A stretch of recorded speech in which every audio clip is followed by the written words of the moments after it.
అడగందే అవ్వైనా బువ్వ పెట్టది, గసుంటిది సెంటర్ సర్కార్ పైసలు ఎట్లిస్తుంది అని పువ్వు గుర్తు పార్టీ లీడర్లు సీఎం సార్కి సాత్రా వేసి అడుగుతుండే. ఇక వాళ్ళకి ఛాన్స్ ఎందుకు ఇద్దామని సాఫ్ సీదా మాట్లాడస్తామని సీఎం సారే ఢిల్లీకి పయనమైండు. ఇది మనందరికి ఎరుకున్న ముచ్చట్నే కదా. మరి ఎవరెవల్ని ఏం అడిగిండు? సార్ ఉత్త చేతులతో నస్తున్నాడా, ఏమన్నా పట్టుకొస్తున్నాడా? అరుచుకొని రా పారి.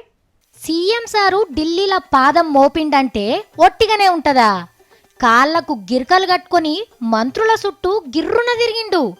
బల్గన్నంతెంట పెట్టుకొని సెంటర్ సర్కార్లా పెద్ద కొలువులు చేస్తున్న మంత్రులను కలిసి మనకేం కావాలనో ఒకటికి 4 మాటలు అడిగిండు.